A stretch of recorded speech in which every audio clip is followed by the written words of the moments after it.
Presiden Prabowo Subianto menegaskan bahwa kedaulatan bangsa sangat bergantung pada kemampuan suatu negara untuk memenuhi kebutuhan pangan dan energinya sendiri.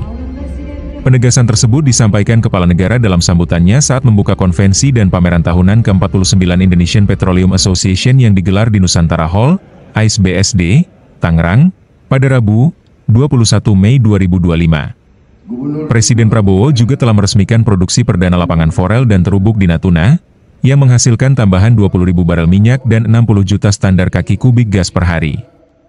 Bahkan proyek tersebut dikerjakan seluruhnya oleh tenaga kerja anak bangsa.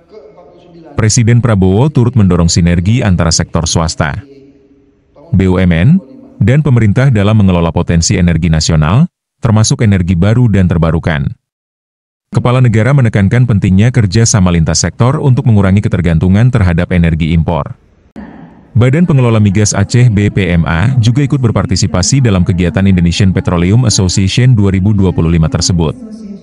Melalui kegiatan ini, BPMA berharap dapat mempromosikan berbagai potensi hulu migas Aceh kepada para pelaku industri migas, serta memperkenalkan beberapa wilayah kerja migas di Aceh yang dapat diakses oleh para investor.